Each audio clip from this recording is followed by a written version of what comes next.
Blackhawk Rescue Mission 5 is an open-world shooter milsim game that can be found on Roblox. It has been around since 2019 and has recently exploded in popularity. The game has always had a consistent following, but Gameloaded Entertainment, the developers of the game, have finally cracked the code into live service games.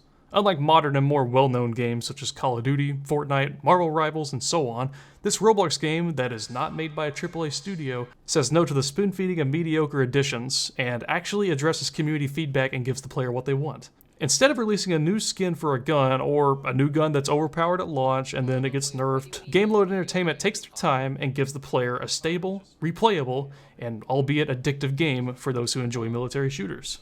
I've been around the BRM5 scene since early 2020. Over 5 years on this game, and I'm still coming back to it for its addictive gunplay and highly detailed gun design. I wanted to make this video to detail some of what Gameloaded Entertainment has done right for BRM5, and to highlight how this development studio has solved live-action games. If you enjoy this video, be sure to subscribe to the channel. I upload BRM5 fairly often, and I stream it on the weekends. With that out of the way, let's get into the video. I'll be brief with the history of BRM5, as this video explores more recent times. Blackhawk Rescue Mission 5 was created by Platinum 5 under Gameloaded Entertainment and launched on March 3rd, 2019. It builds off the legacy of the earlier Blackhawk Rescue Mission games by Rackshot AoE and Platinum 5. In its earliest form, it was lean, fewer maps, fewer weapons, simpler mechanics, and a strong reliance on community feedback to guide some growth.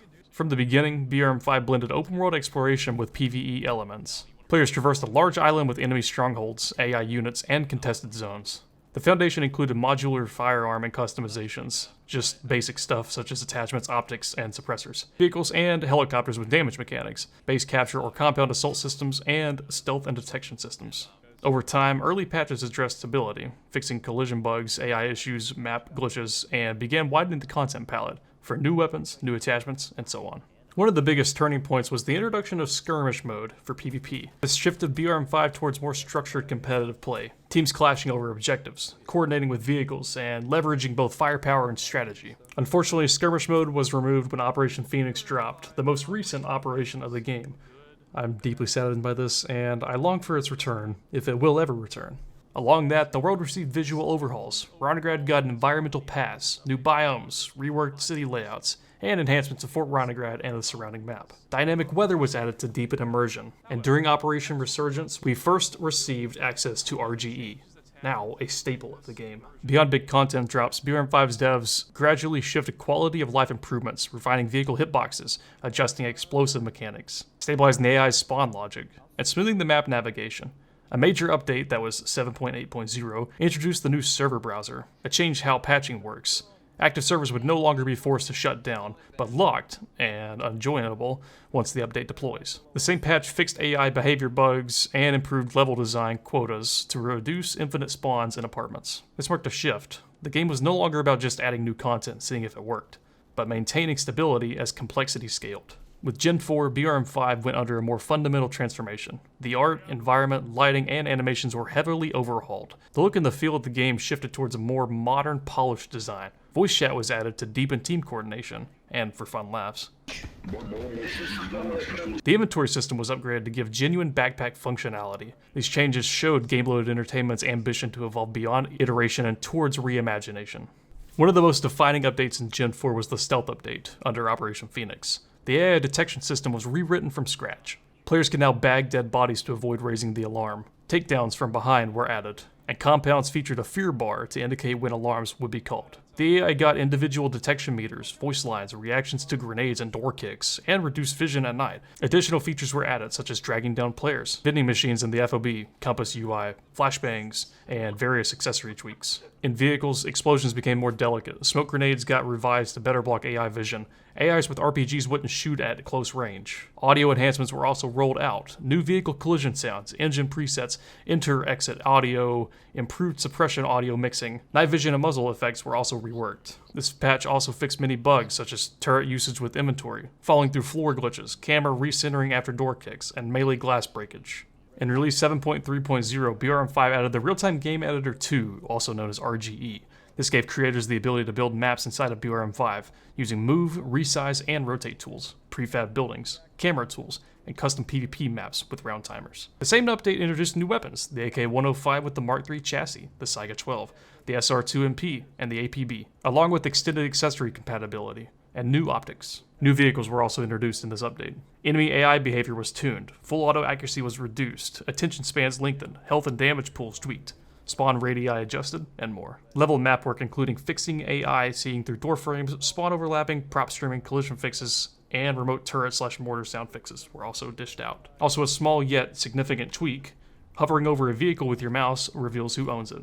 In Update 8.0, also known as Suppressing Fire, BRM5 added the M249 light machine gun, refined AI behavior, and expanded customization options. This update also improved AI in combat, made adjustments to responsiveness and weapon feedback, and polished video and audio effects across the board. This is among the largest post-Gen 4 updates so far, showing that the game is still evolving at a brisk pace. This was also the update that introduced the dragging bodies mechanic, by the way. One of the most anticipated upcoming features is Zombies mode, also known as PvPvE mode.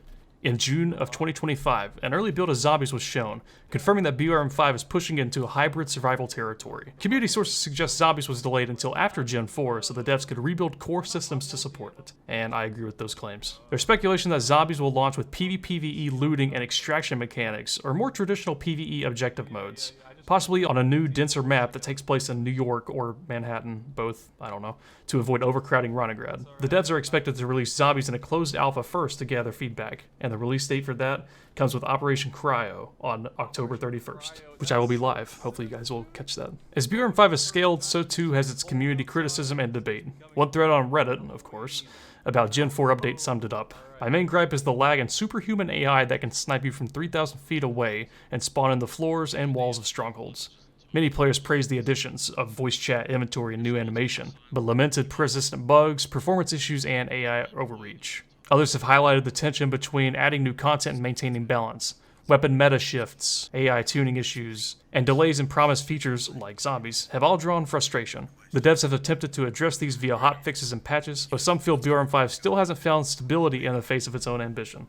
Despite the criticism, BRM5 has a passionate fanbase. Another post on Reddit put it simply. Basically a free version of open world shooters, open world PvE mode, and extensive character and weapon customization. BRM5's live service nature means it's never static. Each update reshapes the experience. Many players stay for the promise of what's next. From its humble 2019 launch to Gen 4's sweeping overhaul, and now towards Zombie mode and Operation CRYO, Blackhawk Rescue Mission 5 has never stopped evolving, and I personally believe that it deserves the success that it has gained in recent times. The player base alone proves this.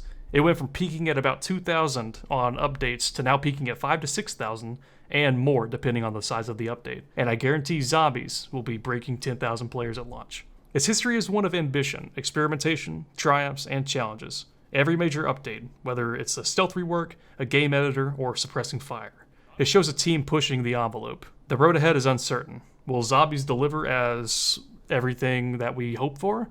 Will the AI and performance finally stabilize? I hope you guys enjoyed this video, and let me know what you guys think in the comments below. And be sure to let me know what your favorite area of BRM5 is, and if you're excited for Operation CRYO to drop on Halloween. Thanks for watching, and have a good rest of your day.